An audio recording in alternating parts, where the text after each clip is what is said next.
Ja, hallo Freunde und herzlich willkommen zu einem neuen Video auf unserem Kanal.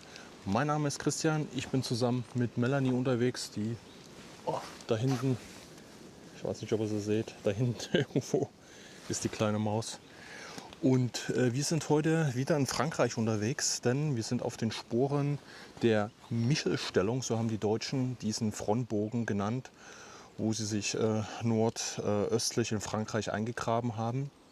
Und wir wollen uns einfach mal da verschiedenste Bauwerke anschauen. Und hier wird auch schon wieder gerade scharf geschossen, weil es sind Jäger unterwegs. Deshalb müssen wir gucken, dass wir jetzt uns in einem Bereich aufhalten, wo es unproblematisch wird.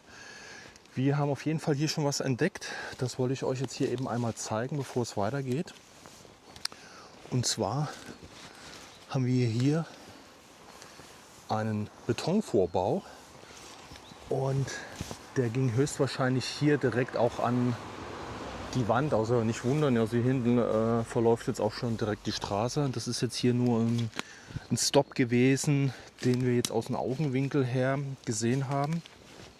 Aber es ist jetzt hier schon mal ein Beispiel dafür, was die Soldaten, aber auch die Franzosen im Ersten Weltkrieg im Prinzip hier reingebaut haben, um sich hier zu verschanzen. So, das ist jetzt hier mal ein Bau. Nicht wundern, ich habe jetzt gerade nicht den Helm auf. Bei diesen kleinen Sachen ist das jetzt für mich unproblematisch. Ich muss halt nur drauf aufpassen, dass ich mir hier echt wirklich nicht die Birne anstoße. Und so sieht das Ganze im Prinzip aus. Also kleine Kammern, die man hier zusätzlich mit in diesen Hang gegraben hat, um sich dann noch etwas besser zu schützen. Und hier ist halt dieser kleine, also der Rest von dieser Betonstellung, die hier an die Wand ging. So, und das zieht sich jetzt hier den ganzen Hang entlang. Also wir sehen schon, das ist auch einfach zu bearbeitendes Material, aber ich glaube, wir werden uns jetzt hier nicht mehr länger aufhalten. Das ist mir jetzt gerade ein bisschen zu kriminell. Mella, ist vielleicht besser, wenn wir jetzt hier gleich eben weggehen, ne?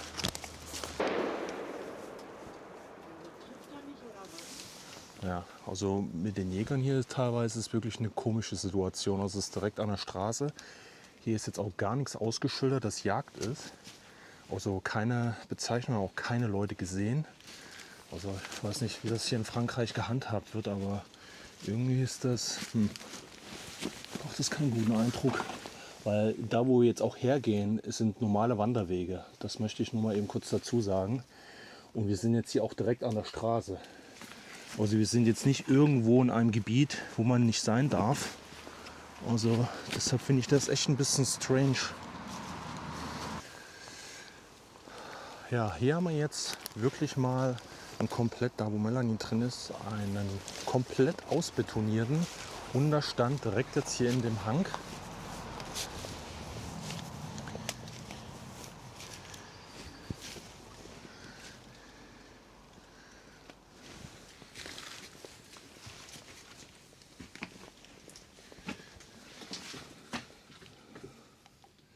Und Melanie hat auch was entdeckt. Da unten, das blenden wir mal eben aus. Das ist ein totes Tier, ein toter Fuchs. Der riecht auch noch sehr extrem. Und hier haben wir Originalschriften. Und schaut mal, auch bereits oder dann im Zweiten Weltkrieg sind hier noch, ja, ich weiß nicht, ob dann Soldaten das hier weiter benutzt haben. Aber das sind alles Originalschriften, die wir hier an der Mauer finden.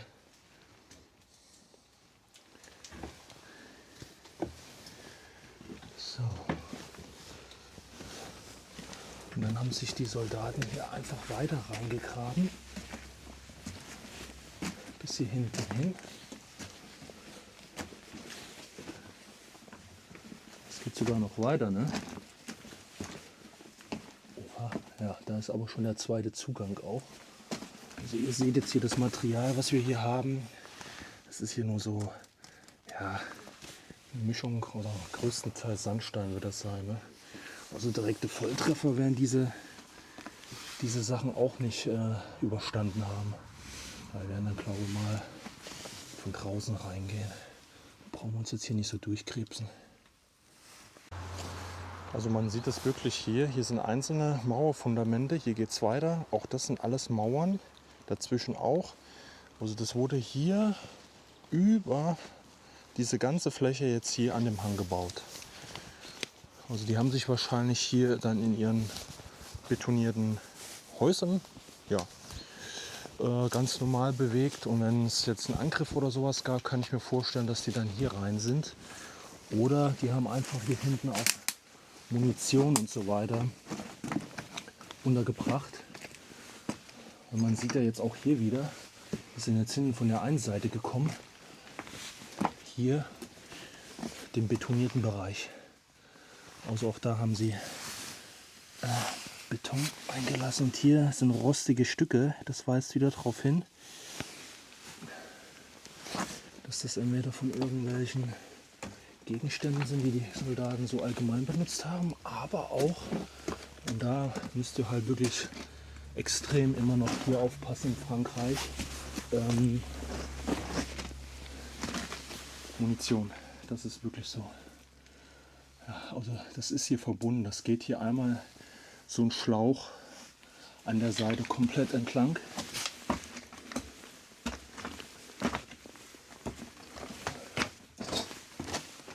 Und dann auch wieder raus. Also das geht jetzt hier nicht tief in den Berg rein, sondern da sehe ich auch schon wieder Licht. Wir haben das hier einmal relativ nah in dem Hang eingelassen, beziehungsweise den Vortrieb gemacht. Vielleicht ging es auch nur darum, sich dann auch vor Feuchtigkeit zu schützen. So, dann kommen wir nämlich hier auch wieder raus. So, schaut mal hier, Leute. Hier sind nämlich jetzt überall Löcher. Hier sind noch weitere Bereiche, wo die sich irgendwie da hinten sind. Ach, guck mal, da hinten seht ihr sogar noch Stempel. Vielleicht ging das hier noch weiter rein. Weil da oben ist was komplett Betoniertes da. Und hier an der Seite sind jetzt immer weiter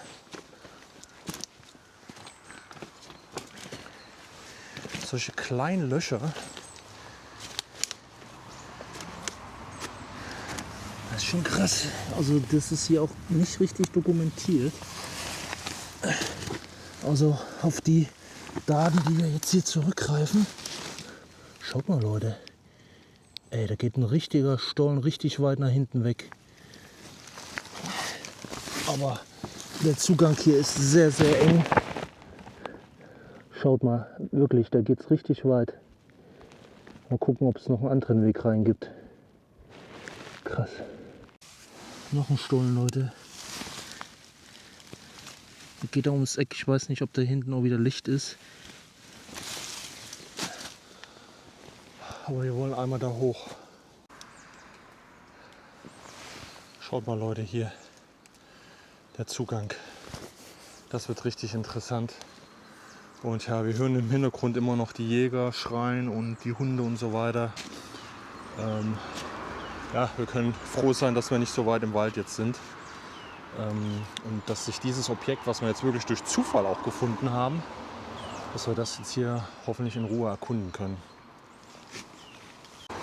Jetzt nochmal historisch gesehen, die Deutschen haben sich jetzt 1914 hier bereits massiv eingegraben, um halt mögliche Angriffe von diesen Seiten halt entsprechend entgegenwirken zu können. Und das halt schon starr ausgebaut, auch schon zu Anfängen, sage ich jetzt mal, des Ersten Weltkriegs. Und wie gesagt, diese ganze Michelstellung, dieser Bogen umfasst so 30 bis 35 Kilometer, sagt man. Und da können wir halt, wie gesagt, jetzt hier verschiedenste Bauarten halt auch erkennen. Also Mineure waren viel am Werk, zwar nicht ganz so tief, habe ich gelesen, wie jetzt in Verdun oder bei ähnlichen Frontbögen, aber doch schon sehr massiv.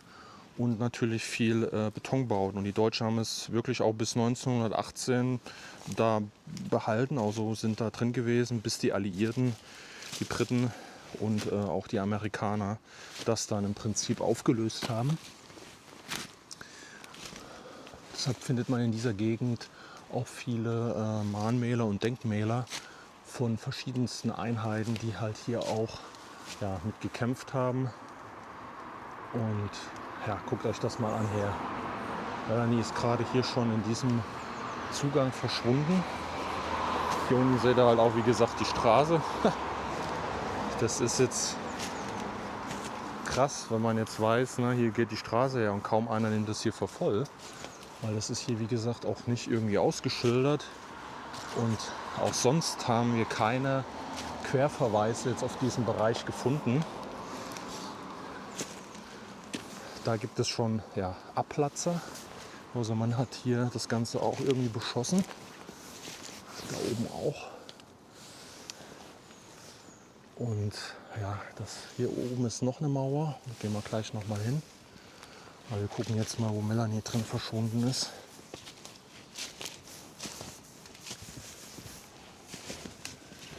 Hey, guckt euch das mal an, Leute. Hä? Oh, damit habe ich jetzt gar nicht gerechnet. Wow. Guck mal, wie. Man kann das jetzt mal sehen, wenn ich hier durchgehe. Wie eng das ist. Und das Heinrichsblech ist ja.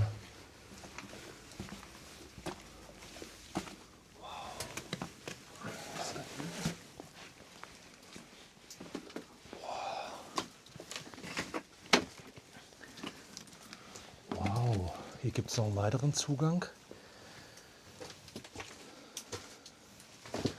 Das sieht ja toll aus, oder? Der Zugang hier. Hier sieht man ja das Heinrichsblech noch. Das erinnert mich an den Hartmannsweiler Kopf. Da waren die Stollen auch so.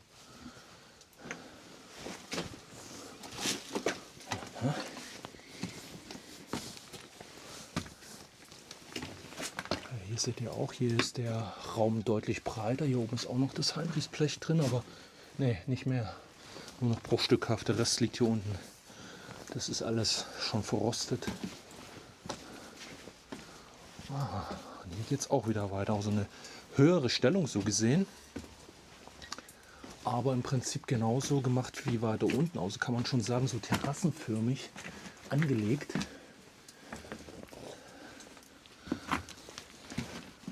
So, und dann konnte man hier von mehreren Seiten das ganze Bauwerk auch betreten. Wahnsinn. Und das sind wahrscheinlich auch hier diese Bereiche Schießscharten gewesen. Das kann durchaus sein.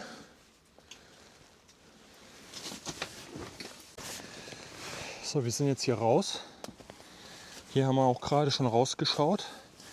Und hier könnt ihr mal sehen, wie massiv das hier ist, diese Wand, die man hier benutzt hat. Und das bringt hier schon so viel Platz an der Stelle, dass man sich hier vorstellen kann. Das sind wie gesagt nur Mutmaßungen, weil ich jetzt nicht weiß, um welche Stellung sich das hier wirklich handelt. Aber es hätte hier Platz für ein Geschütz. Ja, und wenn man das jetzt sich hier überlegt, das mit dem Wald, das ist halt immer so eine Sache. Das ist ja alles nachgewachsen. Hier wird höchstwahrscheinlich auch nicht viel Wald gewesen sein in dem Moment. Und Melanie ist gerade hier drin verschwunden.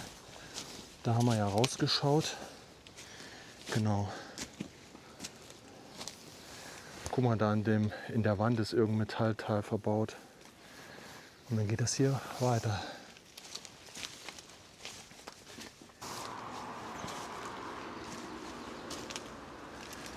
Ja, das meine ich.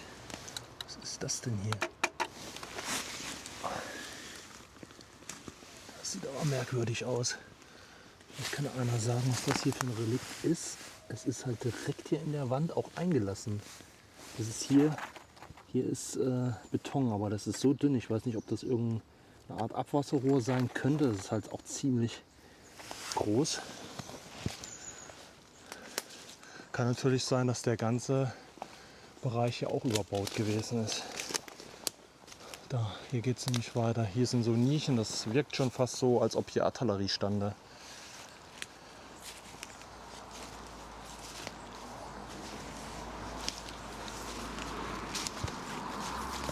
So, im Endeffekt steigt man jetzt auch immer höher. Da oben ist noch ein Zugangsschatz. Also das steigt hier immer mehr an. Also das ist wirklich interessant jetzt zu sehen, wie wir jetzt hier gelandet sind. Das hat man wirklich überhaupt nicht auf dem Schirm.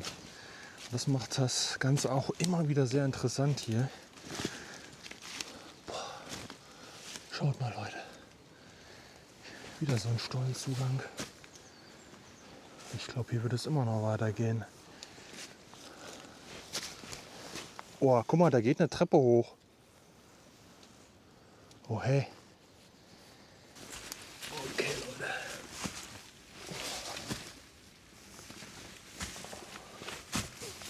Ist das ganze Heimlich gleich runtergekommen? Oh mein Gott. Ist das krass hier.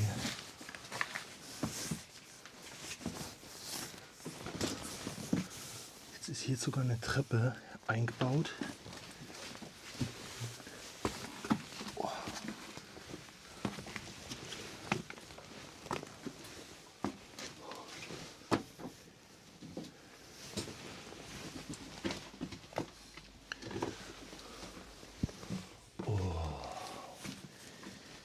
Ey, wir sind ja richtig hier im Berg. So Leute, wir sind jetzt hier hoch und jetzt geht es hier sogar in der Tat noch weiter runter.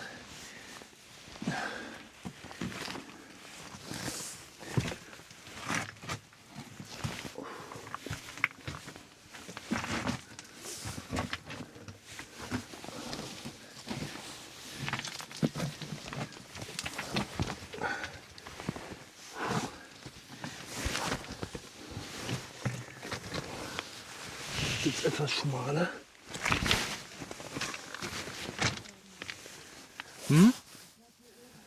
Okay.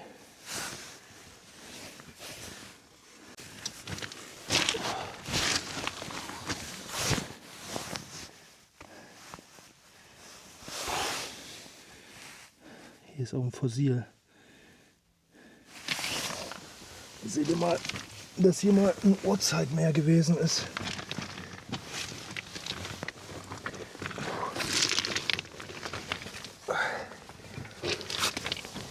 Hier ist auch ein richtiger Windzug.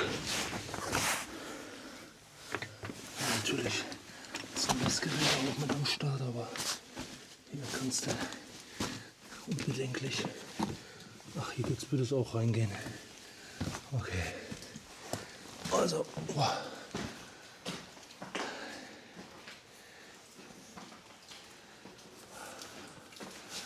Oh, Wahnsinn. Ein großer Raum, der größte, glaube ich, bisher. Nochmal komplett ausbetoniert.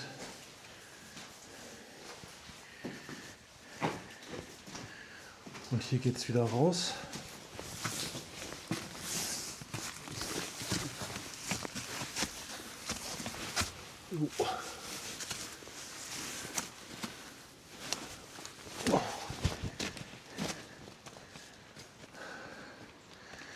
Wahnsinn. So, ich glaube, wir haben jetzt in dem Bereich eigentlich alles erkundet. Aber es wird mit Sicherheit hier noch viel, viel mehr geben. Weiter oben in dem Wald, wo wir zuerst gewesen sind, da haben wir auch sehr viele Laufgräben entdeckt. Da ist der ganze Wald auch durchzogen und da wird es immer wieder auch betonierte Unterstände geben und halt auch Stollen. Aber das war schon mal ein guter Anfang hier. Das ist wirklich sehr interessant.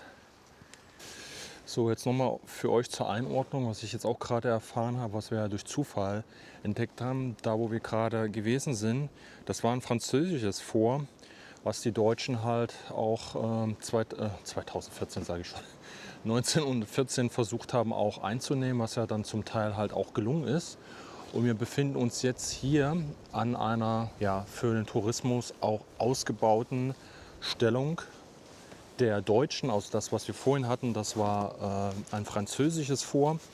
Und jetzt, ja, ich würde mal so behaupten, ja, fast 1 Kilometer davon entfernt sind hier im Prinzip die deutschen Stellungen, die man hier ein bisschen zeigen kann, weil das wäre höchstwahrscheinlich hier auch alles übererdet. Also man kann hier noch viele Sachen erkennen. Wir werden uns das ganze Feld hier einmal anschauen. Und die Deutschen haben, wie gesagt, hier über den Michelbogen versucht, ja, die Truppen im Prinzip bei Verdun halt ja, von den ganzen Versorgungen und so weiter abzuschneiden und mehr zu isolieren. Sind dann auch über die Maas und so weiter in dem Bereich. Aber weitere ja, kleinere Bereiche konnten sie dann trotzdem nicht erobern, weshalb sie hier diese Stellung einfach in den Michelbogen so stark befestigt haben. Und wie gesagt, erst 1918 durch die Alliierten mit, glaube ich, 216.000 Mann, Alliierte, also Amerikaner und Briten plus 45.000 Franzosen. Da konnte man erst, sage ich mal, hier die deutschen Stellungen überrennen. Also hat praktisch noch bis zum Ende des Krieges gedauert. Ja, und jetzt schauen wir uns einfach mal die Stellungen hier der Deutschen vor Ort an. So, das hier ist ganz bekannt für diesen Bereich. Das sieht man immer wieder. Hier haben wir jetzt wieder so einen, ja, Stollen, der unten reingeht. Und das ist ein betonierter Unterstand der Deutschen. Und hier steht in Treue fest. Und hier steht Bayerische Kompanie höchstwahrscheinlich, weil in Treue fest, das ist so ein bisschen der Leitspruch oder der Slogan von dem damaligen Königreich Bayern, was halt auch immer die bayerischen Regimenter und Divisionen gerne ja, verwendet haben auf ihren Fahnen oder hier jetzt in dem Fall an Bunkern, um ja auch noch ein bisschen zu signalisieren, dass halt hier bayerische Regimenter auch gekämpft haben. Und ja, das ist im Prinzip vermutlich jetzt ähnlich wie bei dem französischen Fort. Leider können wir aufgrund dessen, weil es ja hier touristisch erschlossen ist, nicht rein wegen der Verkehrssicherheit wieder. Dass hier kein Kind und so weiter verunfallt. Und aber da unten ist auch Wasser drin. Hier wird es jetzt ähnlich wie bei den Franzosen drüben unterirdisch halt weiter verlaufen und verschiedenste Stellungen jetzt hier in diesem Bereich miteinander verbinden. So, jetzt sind wir exemplarisch mal hier in einem der Gräben. Man sieht hier immer diese Aufsätze, diese Treppen, wo man hier im Prinzip hochsteigen kann. Hier kann man ja, Munition und so weiter oder ein Fernglas hier unterbringen und dann konnte man hier hoch und hat da praktisch Richtung Feind schauen können. Und dann geht man wieder runter. Also das war schon, sag ich mal, die best ausgebautesten Grabensysteme. Viel war mit Holz und so weiter, ne? Aber das ist dann halt auch auf Dauer problematisch geworden. Aber später ist man gerade bei den stark befestigten Anlagen dazu hingegangen, immer alles mit Stein und Beton zu bauen. Hier sind auch noch irgendwelche Haken. Ich denke mal nicht, dass wir jetzt irgendwo hier weit reinkommen. Wie gesagt, das ist alles, man sieht das hier wieder, ja, gesichert, weil von den Graben aus geht es natürlich immer wieder auch in das unterirdische System. Es ist hier aber auch alles schon zugefallen über die Zeit, ja, um sich natürlich unten in Sicherheit zu bringen und halt auch Munition und so weiter unten zu lagern. Aha, hier haben wir auch noch mal einen Beobachtungsstand. Hier sind wieder solche Stahlelemente eingelassen, so Gewehrschaden, um ja gesichert zu schießen, also ohne seinen Kopf jetzt hier oben rauszuhalten, wegen Scharfschützengefahr und so weiter. Ja, und man hat das jetzt hier auch so gebaut, verwinkelt, damit Explosionen ja, die Wucht einfach genommen wird in dem Moment. Ja, wenn ihr mal hier einen Blick schweifen lasst, wie das hier durchzogen ist, auch immer wieder von Granattrichtern. Ich bin mir jetzt nicht ganz sicher, ob das jetzt hier irgendwie darauf verweist, dass wir uns den französischen Stellungen nähern.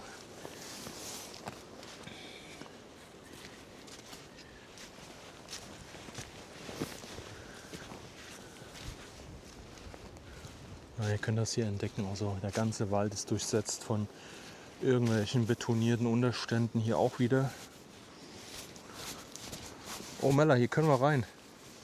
Hier ist was offen. Geht zwar nicht weit, aber... Oder? Ja, doch. Also hier ist was offen, Leute.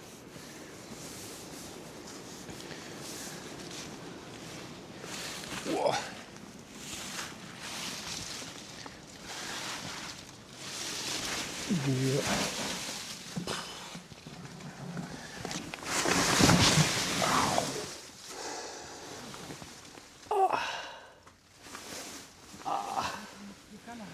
Ja, ich habe die Kamera an. Oh. Gut, dass jetzt hier nichts Spitzes unter meinem Arsch war. Leute, so schnell kann es gehen. Aber man kann sich auch nicht hier in der Ritterrüstung durchs Gelände bewegen. Irgendwann rutscht man mal weg. Es ist einfach mal so.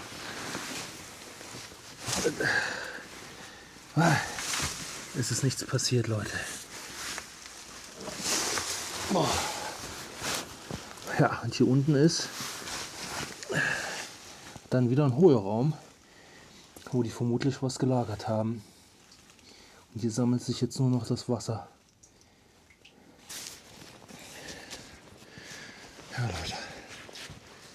Alles eingefallen hier. Diese ganzen Hügel waren alles irgendwelche Bauten. Überall sieht man noch den mit Moos überwachsenen Beton jetzt.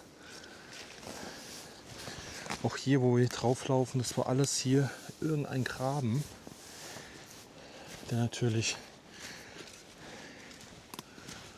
höher als ein stehender Mann gewesen ist, aber das ist natürlich jetzt alles mit der Zeit zugefallen.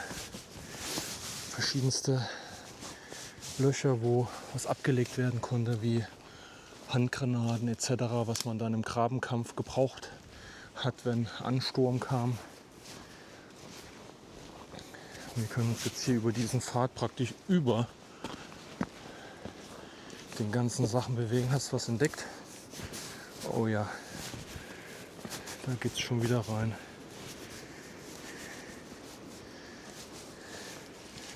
Puh. Ja Leute, wollen wir es nochmal wagen oder lege ich mich jetzt wieder aufs Maul? Weit geht es eh nicht rein.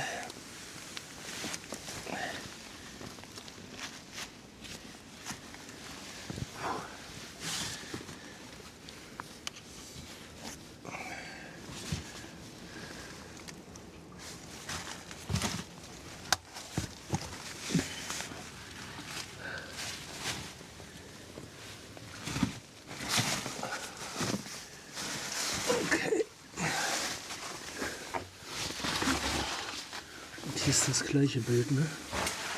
Ja. Also auch hier wieder ein bisschen hin. Höchstwahrscheinlich konnte man auf der anderen Seite wieder raus. Ja, auf der anderen Seite konnte man wieder raus.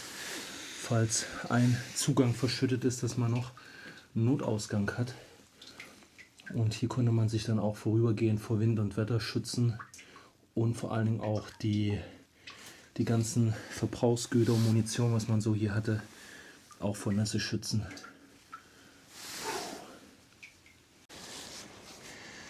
Hier in diesen kleinen Nischen, wieder in dem Gräben, habt ihr wieder einen Einblick dafür, da unten, wie das an der Seite gemacht wurde. Die Holzstempel, ja Stempel sind es nicht, sind eher Bretter, wie im Bergwerk. Und hier auch wieder, geht immer wieder unterirdisch rein. Hier haben wir sogar noch oben wieder das Heinrichsblech. Das scheint sogar ein größerer Raum zu sein hier unten. Ja. Und sogar noch Stacheldraht hier vorne. Tatsächlich. Ja Leute, der ganze Bereich ist hier durchzogen. Also das ist Wahnsinn. Wir gehen jetzt mal auf die andere Seite. Also ich kann euch jetzt jedes Loch, jeden Stollen jetzt hier zeigen. Aber das wird dann auf die Dauer für euch auch wieder langweilig. Auch wenn das für uns dann immer faszinierend ist. Aber wir wollen euch auf jeden Fall eine bunte Palette wieder in diesem Video zeigen. Von dieser Michel-Stellung. Und jetzt gehen wir mal zu dem deutschen Hospital, was hier gewesen sein soll. Und mal gucken, wie das gebaut wurde. Das sieht auf jeden Fall nämlich ganz interessant aus. Ja, in den gegenüberliegenden Waldabschnitt von der Treue Fest, also den deutschen Grabenstellungen, die wir da gerade eben besucht haben, gab es hier ein Feldlazarett, ein größeres. Und ja, in dem ganzen Konflikt sind ja natürlich ständig und in Massen, muss man ja einfach sagen, Soldaten schwer verwundet worden. Und man hat im Prinzip von da hinten über eine Schmalspurbahn, aber jetzt nicht, dass man da jetzt irgendwie einen Zug oder sowas mit Dampfbetrieben hier vorgebracht hat, sondern man hat das mit einem Pferdezug, also ein Pferdetrieb, sagt man, ein Pferdetrieb. Auf jeden Fall Pferde, die über eine Schmalspurstrecke bis hierhin im Prinzip die Verwundeten von vorn von den Stellungen hierher gebracht hat. So, und das ganze Objekt ist so um die 30 bis 35 Meter lang. Und hier gibt es mehrere Räume drin, wo im Prinzip die Soldaten schon besser versorgt werden konnten, weil vorne an den Stellungen kann man ja nur eine Art Notverband anlegen, Blutungen versuchen zu stillen, also um den erstmal überhaupt auf eine Trage zu bekommen, den Soldaten. Und hier wurde der dann wirklich mit den Mitteln zu der damaligen Zeit entsprechend versorgt. Also, hier kann man das schon ganz gut erkennen. Hier sind nämlich dann ersten Räume.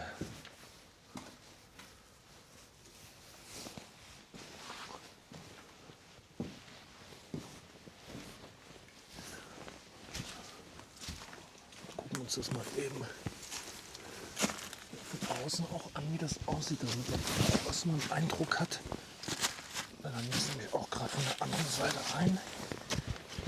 Ja, können wir schon sehen, das ist schon ein sehr langes Gebäude und halt ja granatensicher, kann man so sagen. Ist halt auch wieder komplett betoniert.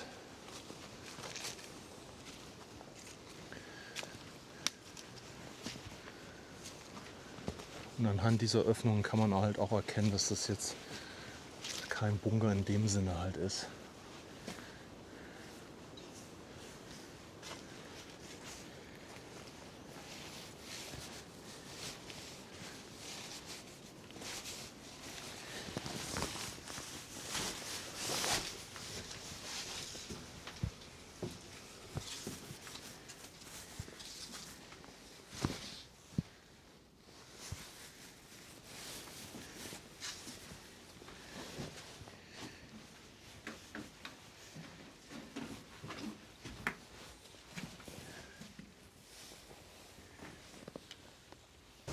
Ja, auch hier sieht man, dass im Prinzip dieser Krankenunterstand, das Feldlazarett, auch an Gräben angebunden ist.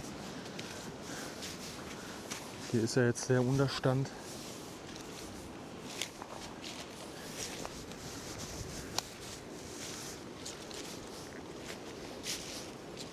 Oh, tatsächlich. Tatsächlich geht es hier wieder rein. Okay. Da können wir mal sehen, Melanie, da unten. Naja, die Neugier siegt. Es ist sehr, sehr steil diesmal. Und es gibt hier keine Treppen mehr oder ähnliches. Mal gucken, ob ich hier nochmal hochkomme, ey. Oh. Jetzt bräuchte man hier so ein Seil.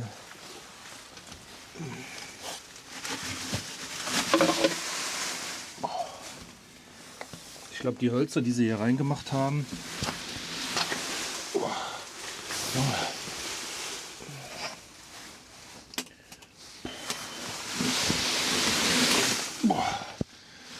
das ist eine richtige Rutsche.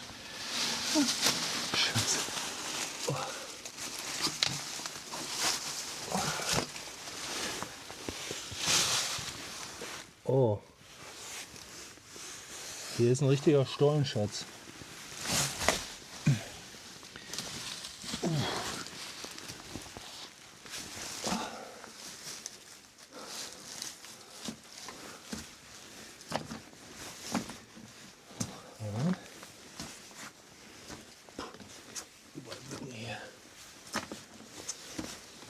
Ach du meine Güte.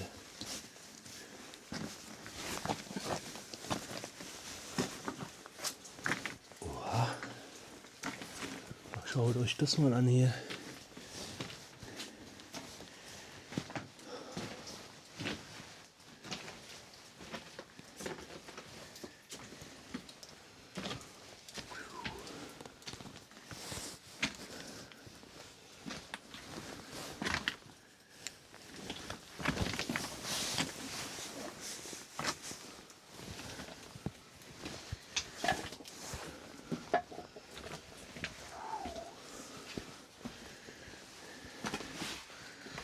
Also hier ist nochmal,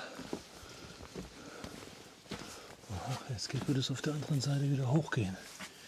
Also hier ist nochmal komplett unterirdisch.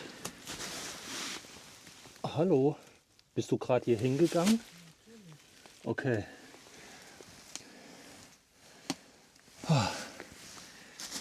Ja, ist das da besser? Ich versuche es jetzt mal hier hoch zu gehen. Also das war jetzt gerade interessant. Ich mache hier unten mal eben kurz ein paar Fotos.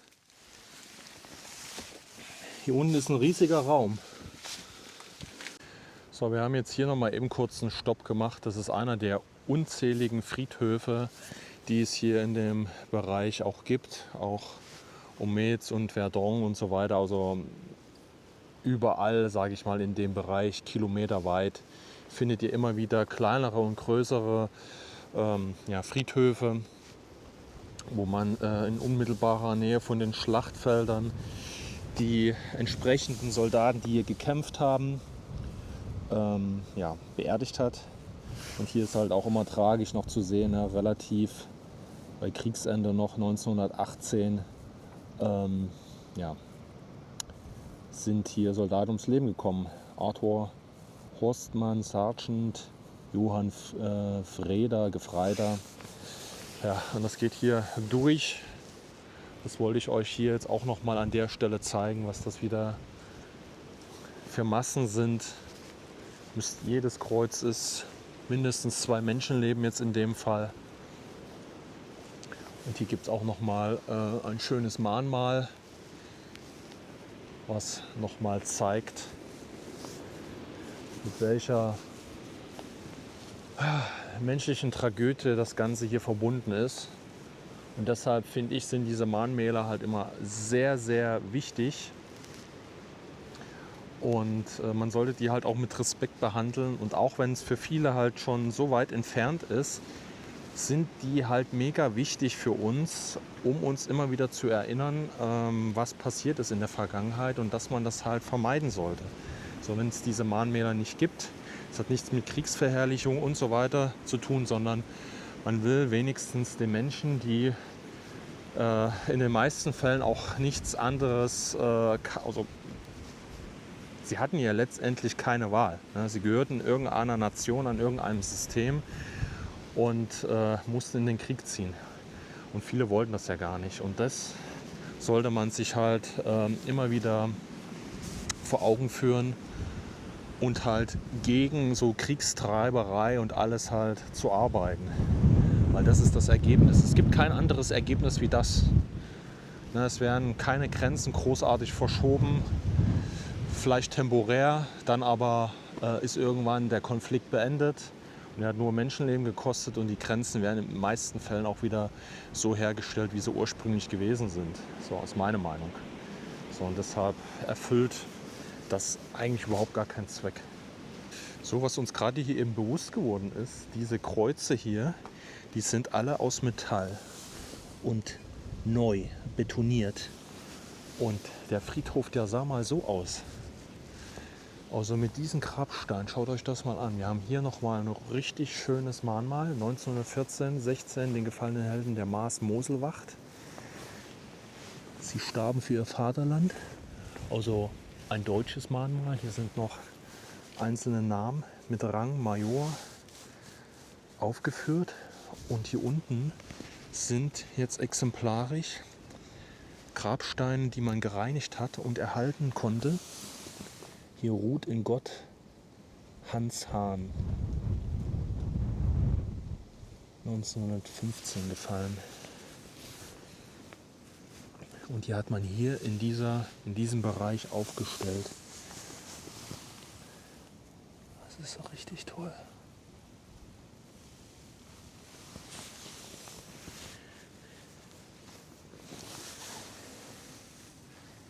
Hier ruht unser lieber Kamerad, Gefreiter Res John Plettenberg, Karl Roch.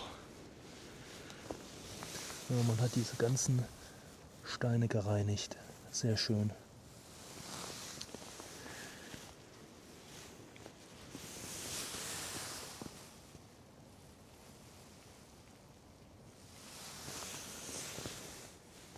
Also ihr müsst euch das mal vorstellen, wie dieses Gräberfeld ausgesehen hat, weil die sind ja alle gesandstrahlt, diese Steine, und was man sich hier auch für Mühe gegeben hat. Hier unten ist eine kleine Marmorplatte, wo der Name und alles nochmal drin steht. Also das sind wirklich Grabsteine, die man einfach noch gerettet hat, ne? Das muss man so sagen. Die sind sonst normalerweise alle mit Moos überwachsen. Hier das Eiserne Kreuz. Das ist wirklich Wahnsinn. Ich bin jetzt gerade hier oben rein. Melanie zeigt euch mal den Eingangsbereich. Wir sind hier höchstwahrscheinlich wieder auf einen deutschen Stollen getroffen, der jetzt hier in der Michelstellung ist. Den hatten wir jetzt so nicht auf dem Schirm. Und da geht er tief unten rein.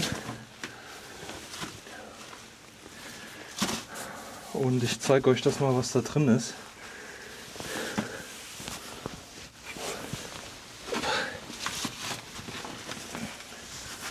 So, vorsichtig. Okay.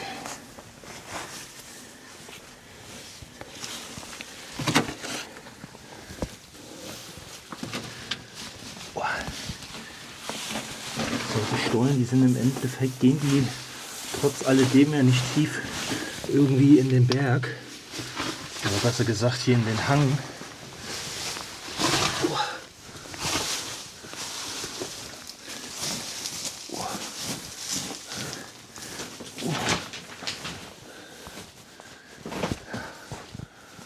Da, schaut mal.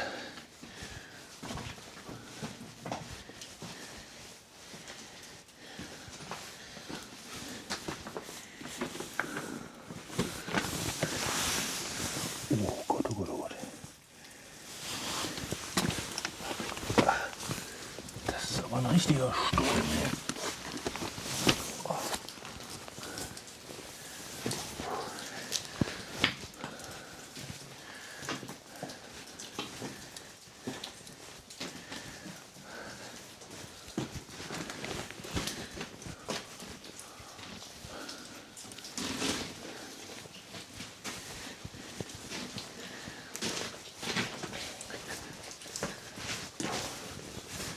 Das sind richtige Eichenstämme hier. Schaut mal, wie die befestigt worden sind.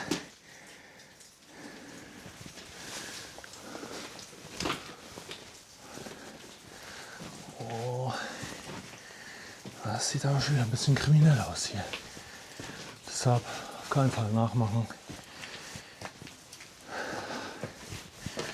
Und ja, verzichtet auf die Hinweise. Ja, gefährlich und so weiter, das weiß ich. Das tut auch nicht zur Sache. Ich ermahne euch ja auch immer wieder, das nicht nachzumachen. Ich werde jetzt hier auch nicht mehr allzu weit gehen. Ich möchte es nur hier einmal dokumentieren, was hier in dem vorderen Bereich zu sehen ist. Hier geht es auch schon wieder raus. Da vorne. Was ist das denn? Das sieht auch komisch aus.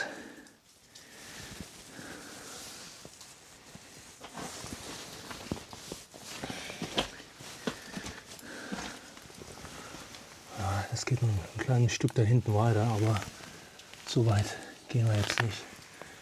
Das muss man jetzt hier nicht. Oh, da hinten ist was zugemauert, da geht es auch noch weiter da oben. Vielleicht können wir da mal eben kurz drüber gucken. Also das sieht man eindeutig, das ist nachträglich zugemacht worden. Das heißt, wir befinden uns in einem sehr großen Tunnel. Ja, da hinten geht es weiter.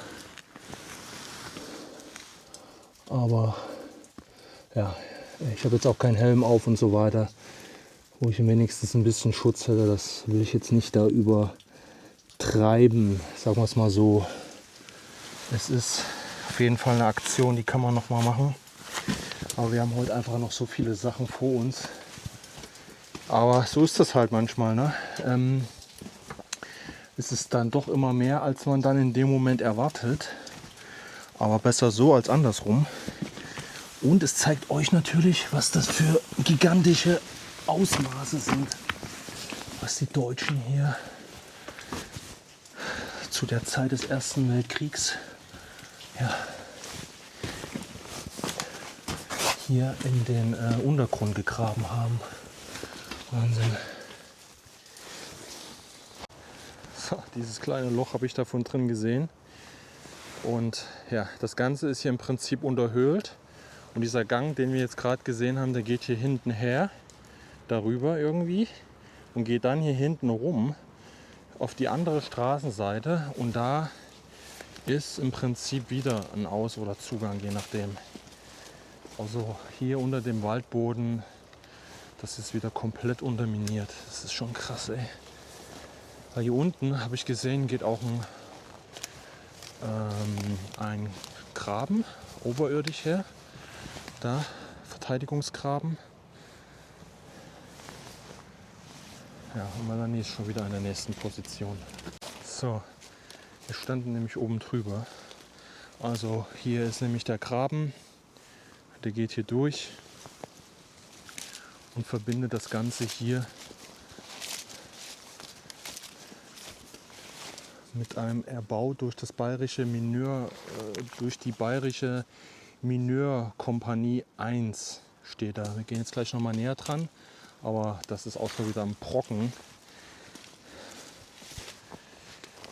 Ja, den Zugang hat man natürlich komplett verfüllt, dass man hier nicht reinkommt.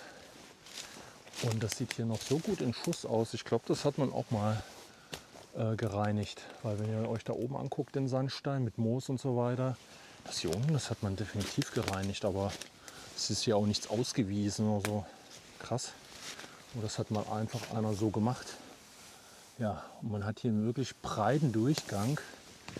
Also ich kann euch das mal eben kurz zeigen. So. Ja, das ist schon sehr, sehr breit hier. Also kein kleiner Stollen, so wie es die ganze Zeit irgendwie hatten. Das ist schon ein großer Zugang. Und ich könnte mir vorstellen, dass man hier auch mit einer Schmalspurbahn irgendwie rein konnte. Wahnsinn. So, vom Jägerstollen weg. Und man sieht, hier gehen viele Zugänge in dieses große unterirdische System. Da war auch ein Relief mal hier oben dran. Das ist leider schon weg. Entweder entfernt oder es ist von alleine runtergefallen und kaputt gegangen. Also Leute, das ist alles unterminiert. Aber wenn es auch eine spezielle Kompanie gab, und hier sind scheinbar auch viele bayerische Regimenter und so weiter unterwegs gewesen, ja, dann sagt das natürlich viel aus, ne? Okay, ich denke mal, jetzt müssen wir mal auf die Uhr gucken. Schon wieder 1:30, Leute.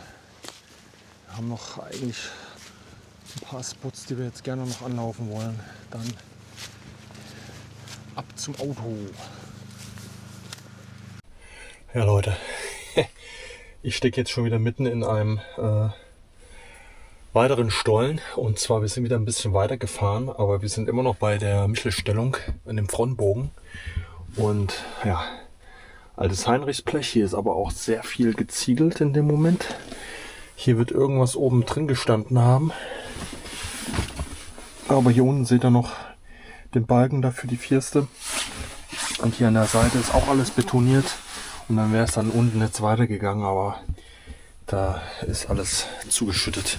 Wir werden uns jetzt hier diesen Frontbogen jetzt noch zum Abschluss einmal angucken. Einmal schauen, was wir hier noch finden können. Und ich denke, dann haben wir echt einen üblen Querschnitt gezeigt, was die Deutschen hier alles reingemacht haben. Und ich glaube, ich sehe hier oben auch eine Granate. Oh oh. So Leute, hier. Direkt wo ich hier reingegangen bin. In den Eingang.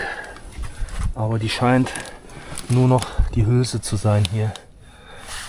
Ja, es ist nur noch die Hülse zu sehen. Da ist komplett leer. Aber ich fasse das hier trotzdem nicht an. Ja, das hatten wir heute noch gar nicht, aber das heißt nichts. Wie gesagt, das ist hier alles schon mit Laub und Schmutz und Erde und was weiß ich nicht. Deshalb müssen wir da auch wieder Acht geben.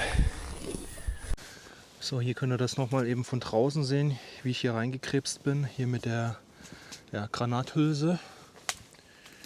Und das hier ist ein Handgranatenloch. Wir gehen jetzt hier im Prinzip durch den Graben. Und das war hier so ein Handgranatenloch. Also hier hat man jetzt die Handgranaten reingemacht, um beim Angriff direkt die griffbereit zu haben und dann raus damit. Ja, wir müssen jetzt hier, wo sich Melanie durchkämpft, einmal durch. Wir kämpfen uns hier weiter durch den Graben. Uah. Und wir haben wieder was gefunden. Hier ist was Betoniertes und mit Ziegeln gleichermaßen. Oh ja, da ist sogar noch Schrift. Ja, hier sind Schriften dran. Ganz schwach, aber zu sehen. Hier kann er erkennen. Oh, ich kann es gar nicht lesen. Kiesling. Kiesling, Melanie konnte es gut erkennen. Kiesling. Und hier oben ist noch so eine Pflanze, so eine Verschnörkelung. Und hier ist noch eine Ziffer, also U3. Unterstand 3, könnte ich mir gut vorstellen. Und dann geht es hier rein. Oh. Okay. Naja, ich werde gleich mal versuchen, hier rein zu kriechen, aber ich denke mal, weit werde ich hier auch nicht kommen. Also Mella hat jetzt nochmal richtig identifiziert Kieslingsteine. Kiesel oder Kieslingstein? Kieslingstein. Kieslingstein steht da wohl dran. Und hier haben wir auch gerade noch was entdeckt. Das sieht aus wie ein Scharnier, aber hier oben auch schön verschnürbelt. Entweder von einer Kiste oder eine kleine Zwischentür, die hier vielleicht eingebaut haben. Schön. Ich werde jetzt einmal da reinkriechen, Mella. Vielleicht komme ich ja irgendwie noch ein bisschen da rein.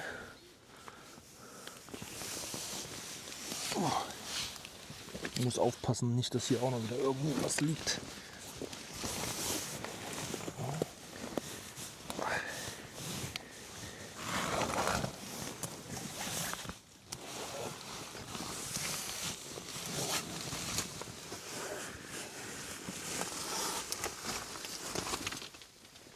Also ein bisschen würde ich hier auf jeden Fall reinkommen.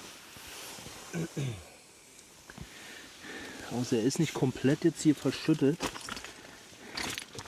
Hier oben ist ein ganz fetter Stahlbalken. Definitiv ein Stahlträger ist hier oben.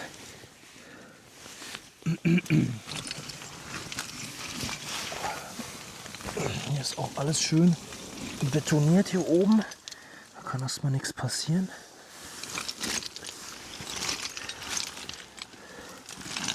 Dieses Auge hat man ja dafür mittlerweile auch. Das sind ja jetzt keine kompletten Daus. Ja, somit haben wir mal wenigstens einen kleinen Einblick in das Ganze hier. Ja, es ging hier an den Seiten überall weiter, aber das ist dann zugefallen. Ah ja, okay. Alles klar. Naja, vielleicht ist halt die Kopf runtergekommen. Okay. Gut. Alles klar. Gehen wir wieder raus. Schaut mal, was wir hier entdeckt haben, Leute. Hier unten geht es rein. In einen von diesen Stollen. Hier hat auch schon mal einer vor Äonen irgendwie so eine Art Leiter da reingemacht. Ich weiß nicht, ob das sich ausgeht hier unten. Ich versuch's mal.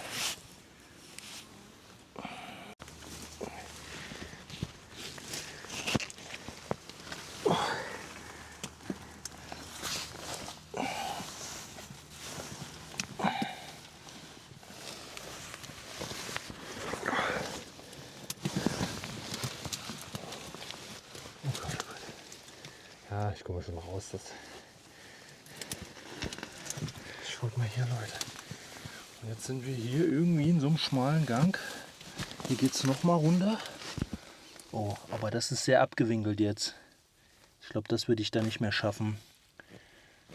Aber jetzt hier kein Parcours oder sowas. Das ist ein bisschen zu steil jetzt hier. Aber das sieht mir schon wieder sehr verbrochen aus da unten. Aber ja, was kann das wohl sein, dass es jetzt hier so hoch geht?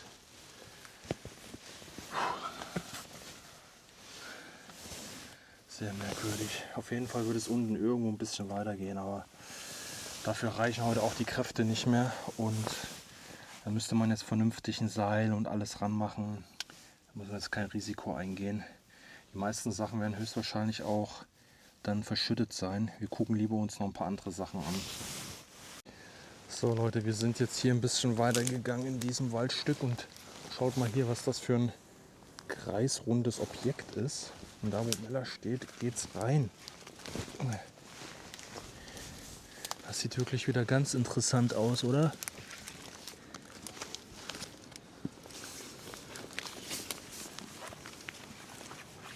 Aber hier oben war auch mal was dran. Vielleicht hat das schon wieder einer abgemacht. Ui, da kommst du auch richtig rein. Oh, guck mal, die Treppen sind sogar noch richtig gut erhalten. Hä?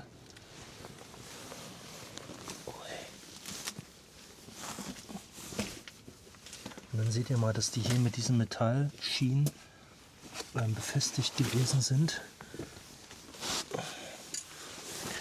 Richtig schön eingearbeitet.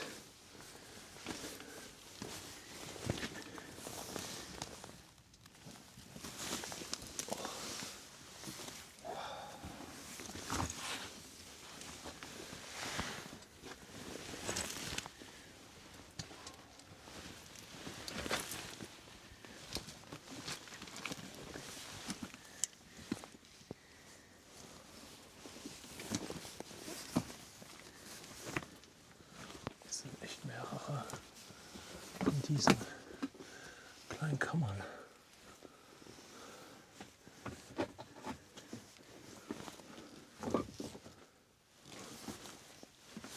Hier wird es in der Tat auch wieder weitergehen. Ist das hammermäßig, ey. Alles wieder unterhöhlt hier.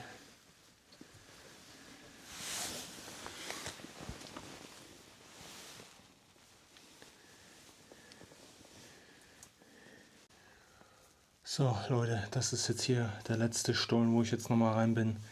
Es gibt einfach zu viele hier. Und hier ist jetzt auch kein Fresko, hier sind ja ein paar Relikte noch. Aber mehr nicht.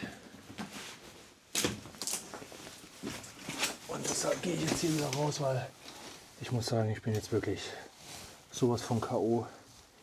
Das Gelände ist, das gibt einen Rest wirklich, das ist krass. Ich gehe jetzt hier raus, das reicht mir, Leute. So, das ist der Laufgraben, wieder zum Teil betoniert, den ich jetzt die ganze Zeit gegangen bin.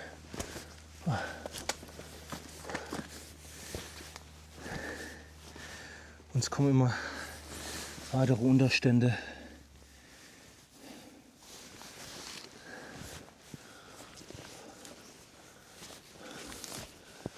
Hier geht es weiter. Aber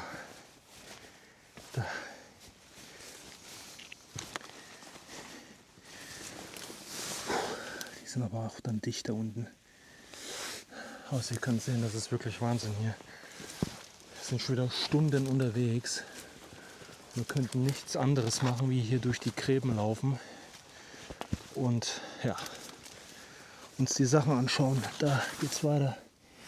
Alles schon verschüttet.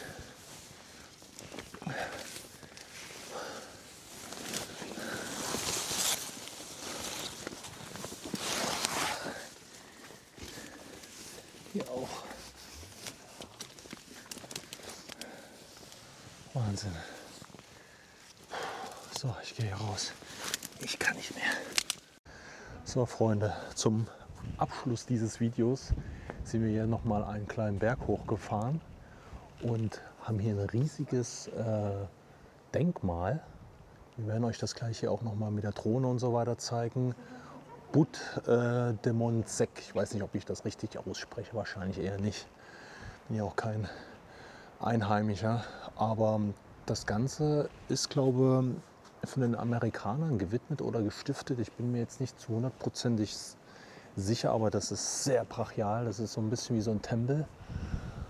Und hier oben sind auch verschiedene amerikanische Korps, Divisionen mit ja, benannt. Ich vermute mal, dass das was damit zu tun hat, dass die Amerikaner mit über 200.000 Mann und die Franzosen zusammen mit 45.000 Mann oder 48, bin ich mir nicht ganz sicher, zusammen hier halt die Deutschen aus diesen Mittelstellungen rausgejagt haben und dass das im Prinzip dieser, ja, so eine Art Triumph oder ja, Mahnmal, Denkmal, wie man es halt nimmt oder sieht, dass das halt hier so ein bisschen die Bedeutung hat. Und man hat hier verschiedenste Korps wirklich oder Divisionen. Ich kenne die einzelnen amerikanischen Korps gar nicht. Da ist, glaube ich, irgendwas mit Sanitätsstaffel. Da ist auch irgendwie ein Panzer abgebildet. Also verschiedene. Also die hier höchstwahrscheinlich alle mit beteiligt gewesen sind. Ich kann das jetzt nicht ganz auseinanderhalten, aber ich kannte das vorher auch gar nicht. Und im Zuge mit dem, wo wir uns hier beschäftigt haben, ist uns das einfach aufgefallen. Aber ich finde das halt krass, weil das ist schon ziemlich pompös und groß. Ne? Also das ist wirklich wie so ein Tempel hier oben. Ich weiß auch nicht, wann das hier erstellt wurde. Hier sieht man auch einige Reliefe.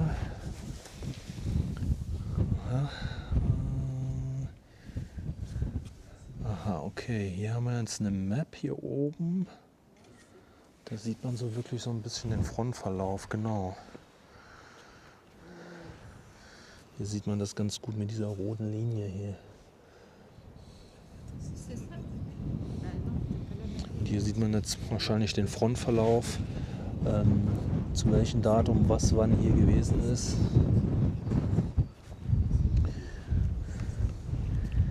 Ist schon wirklich Wahnsinn hier. Aber sehr schön gemacht, finde ich. Auch sehr viele Informationen bekommt man hier auch. Und das Mahnmal an sich oder Denkmal, das ist auch schon wirklich sehr schön ausgearbeitet. Ja, in jeder Ecke findet man hier halt auch irgendwas. Hier sind die verschiedenen kleinen Dörfer oder kleine Städte angezeigt, die Entfernung von hier aus in diese Richtung, weil wir sind hier wirklich auf einem richtig schönen Hügel. Jetzt kann man so praktisch das dann ungefähr zuordnen hier. Da ist auch ein amerikanischer Friedhof angezeigt. Wir hatten ja heute den deutschen, aber das werden wir heute auch nicht mehr schaffen. Weil wie gesagt, das ist jetzt hier die letzte Aufnahme. Ja, ich hoffe, euch hat das Ganze gefallen. Wir werden euch das jetzt hier nochmal eben von außen zeigen. Also heute war wirklich alles dabei und wie immer ist das nur ein Bruchteil von dem, was man hier, wie gesagt, findet und entdecken kann. Und wir können euch auch immer nur diesen Bruchteil halt zeigen.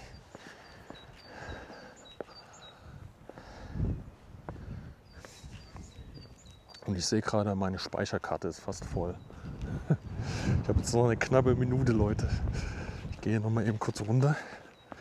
Sonst muss ich gleich eine neue einlegen. Da. Das nochmal voller Glänze. Und ihr seht jetzt auch hier Melanie, wie sie runterkommt. Voller Glänze. Ich habe auch schon wieder Sprachstörungen. Voller Gänse meine ich natürlich. Ja, also ich bin auch durch. Aber sie waren wieder Stunden unterwegs. Das ist wirklich Wahnsinn.